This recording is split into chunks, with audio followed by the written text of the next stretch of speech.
Assalamualaikum warahmatullahi wabarakatuh.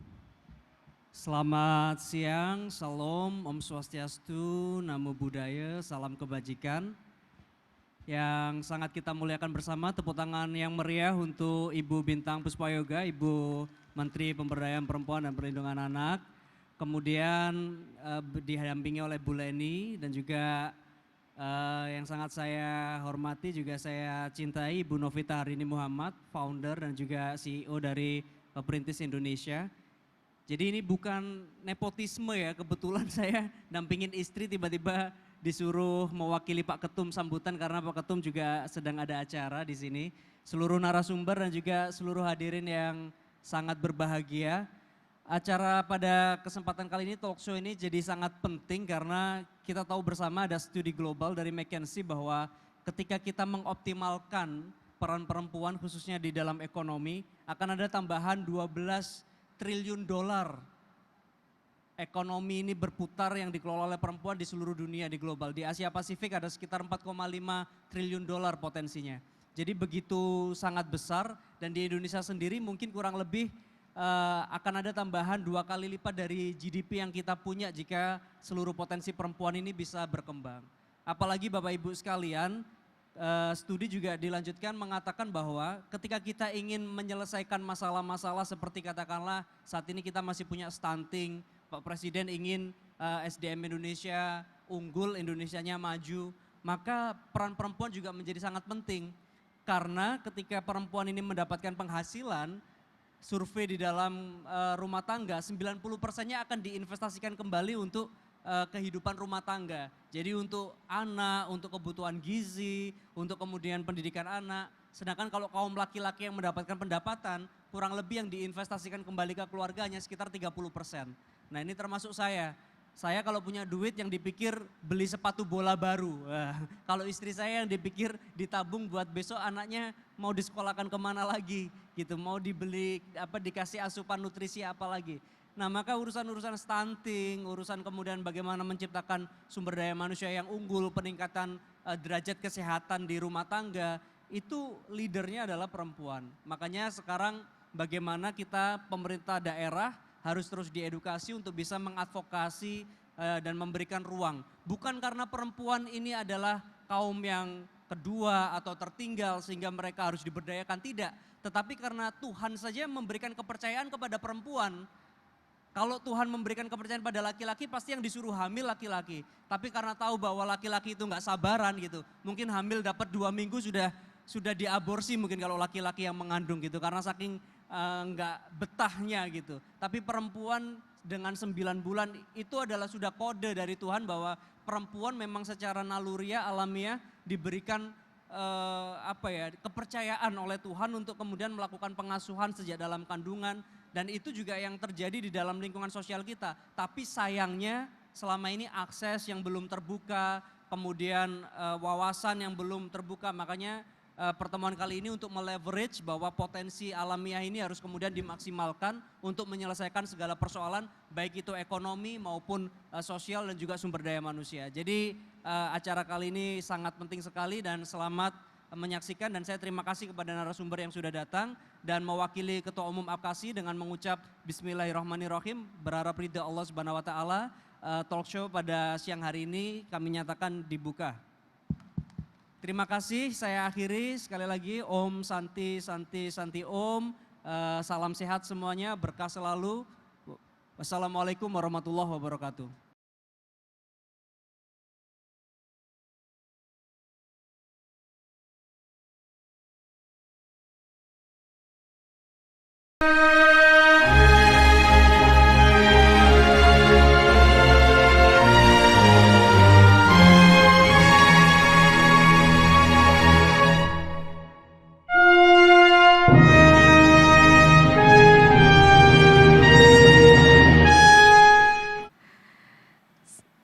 Selamat sore, salam sejahtera untuk kita semua. Shalom, Om Swastiastu, Nama Budaya, salam kebajikan.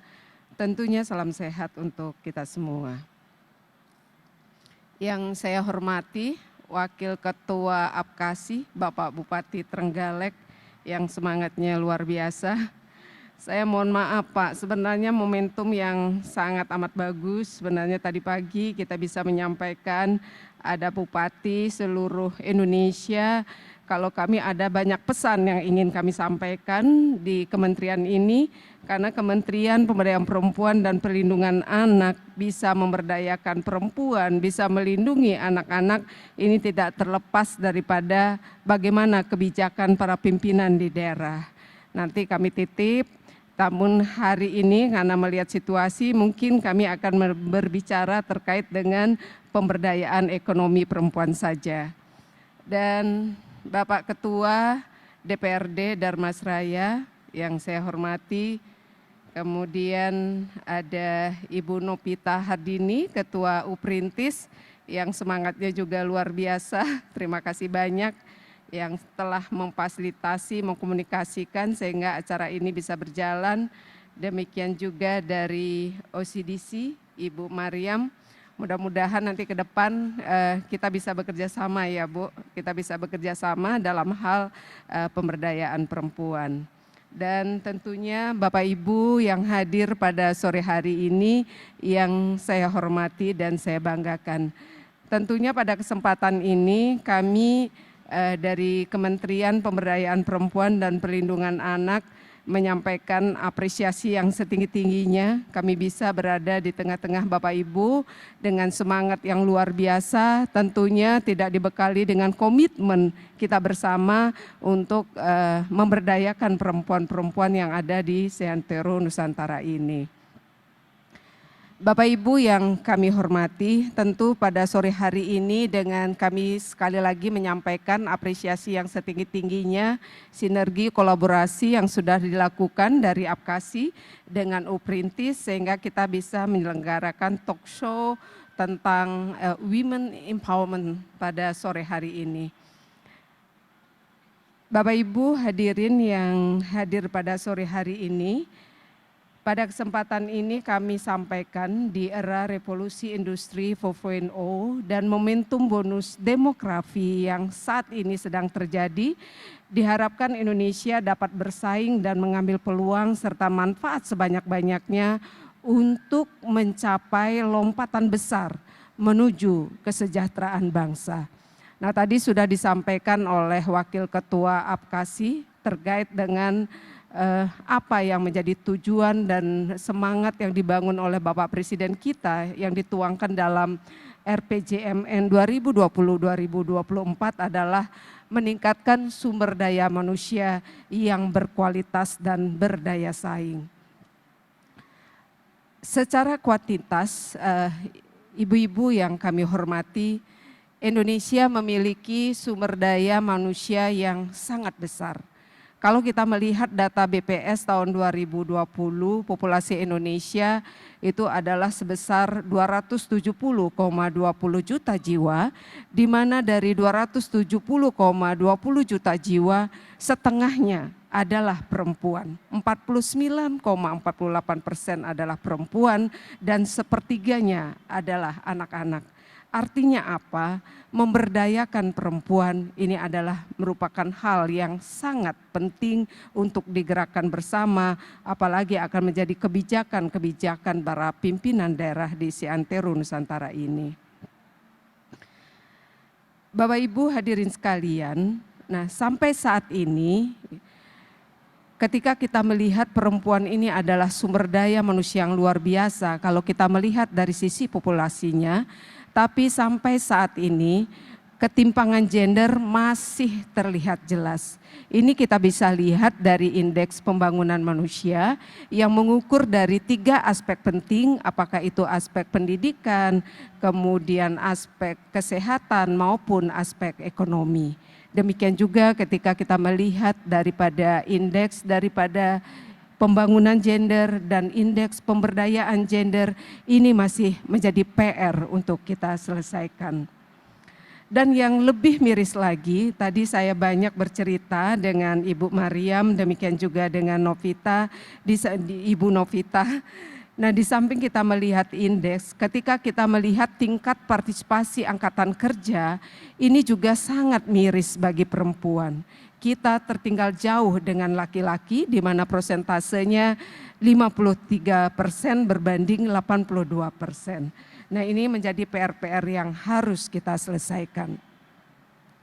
Tentunya kalau kita melihat data dan indeks, demikian juga tingkat partisipasi angkatan kerja, melihat data-data tersebut bukan berarti perempuan itu lemah. Tadi sudah disampaikan oleh Bapak Wakil Bupati, dengan adanya budaya patriarki yang telah menyebabkan perempuan dipandang sebagai pihak yang seharusnya lebih banyak berada di ranah sumur, dapur maupun kasur. Nah, ini yang menjadi PR kita bersama, bagaimana kita menyelesaikan paradigma ini yang tentunya kita harus mulai dari perempuan-perempuan itu sendiri, demikian juga bagaimana partisipasi daripada tokoh agama dan tokoh adat itu sendiri. Bapak Ibu hadirin sekalian, data-data yang tadi kami sampaikan menunjukkan bahwa hingga detik ini kaum perempuan masih tertinggal dari kaum laki-laki dalam berbagai bidang. Ketertinggalan ini bukan karena perempuan merupakan makhluk yang lemah, namun karena adanya sistem patriarki yang mengakibatkan munculnya konstruksi sosial dan stereotip terhadap perempuan sehingga dapat menghambat langkah perempuan untuk dapat mandiri dan berdaya ke depannya. Hal ini semua patut kita sayangkan. Padahal konstitusi negara kita, Undang-Undang Dasar 1945 sudah jelas menegaskan adalah memberikan kesempatan, perlindungan dan kesetaraan bagi seluruh rakyat Indonesia, tidak terkecuali bagi perempuan dan anak. Ketidakadilan gender ini terjadi karena adanya konstruksi sosial dan stereotip yang muncul karena budaya patriarki yang membuat perempuan memiliki beban ganda. Demikian juga tadi sudah disampaikan, ya salah satu studi daripada McKinsey, tadi sudah dijelaskan oleh Bapak Wakil Bupati, kalau itu perempuan, partisipasi perempuan diberdayakan, kalau kita melihat daripada PDB itu akan bisa meningkat sebesar 130 miliar US dollar di tahun 2025. Demikian juga melihat data dan permasalahan perempuan ini, pada kesempatan ini kami sampaikan, kami di kementerian ini diberikan 5 isu arahan Bapak Presiden yang harus kami selesaikan. Salah satunya adalah pemberdayaan perempuan di bidang kewirausahaan yang berperspektif gender. Dari 5 isu arahan Bapak Presiden tersebut, kami melihat hulunya adalah perempuan harus berdaya secara ekonomi. Maka kegiatan talk show hari ini akan menjadi sangat amat penting ya untuk menjawab PR-PR perempuan yang harus kita selesaikan ke depan. Demikian juga ketika kita melihat daripada data berkaitan dengan kewirausahaan perempuan, Bapak Ibu yang kami hormati, data dari Kementerian Koperasi dan UKM dari 65,5 juta UMKM yang ada, 64 jutanya adalah usaha mikro. Dari usaha mikro ini 64%-nya adalah dimiliki dan dikelola oleh perempuan. Artinya apa? Kekuatan perempuan luar biasa, dan kekuatan ini mari kita semua bergerak bersama. Kita mulai dari perempuan-perempuan sendiri. Kalau kita melihat dari jumlah populasi penduduk, saya kembalikan lagi, perempuan mengisi setengah daripada populasi itu. Kalau kita mulai dari perempuan-perempuan sendiri, marilah sesama perempuan kita saling menginspirasi, marilah sesama perempuan kita saling mensupport, marilah sesama perempuan kita saling mendukung. Tidak ada istilah tidak mungkin dan tidak bisa yang dilakukan oleh perempuan. Perempuan punya mimpi. Perempuan tidak hanya punya mimpi, tapi bagaimana perempuan bisa mewujudkan mimpinya tersebut. Makanya sinergi, kolaborasi ini akan menjadi penting untuk mewujudkan perempuan berdaya Indonesia maju. Mungkin itu yang dapat saya sampaikan pada kesempatan ini. lebih banyak mungkin nanti kita akan berdialog. Saya lebih banyak ingin mendengarkan bagaimana kondisi perempuan-perempuan untuk berdaya secara ekonomi. Kalau kami di kementerian ini, kami fokuskan perempuan di bidang pemberdayaan perempuan adalah perempuan prasejahtera, perempuan kepala keluarga, demikian juga perempuan penyintas, apakah dia penyintas bencana maupun penyintas kekerasan seksual. Namun dalam menaik kelaskan kualitas perempuan di bidang kewirausahaan, sinergi kolaborasi kami di kementerian ini terus kami bangun dengan kementerian lembaga, tentunya tidak terlepas dengan pemerintah daerah, baik itu provinsi maupun kabupaten kota. Nah, pada kesempatan ini Bapak Wakil Ketua APKASI, kami titip Pak, perempuan-perempuan dan anak yang ada di Sentero Nusantara ini, karena kami yakini betul untuk bisa mewujudkan perempuan yang berdaya, untuk bisa mewujudkan pemenuhan hak-anak, untuk bisa melindungi anak-anak Indonesia, ini tidak terlepas daripada kebijakan daripada pimpinan daerah. Maka pimpinan daerah ini akan menjadi penting untuk mewujudkan perempuan berdaya, anak terlindungi, Indonesia maju. Wassalamualaikum warahmatullahi wabarakatuh. Om Santi, Santi, Santi Om.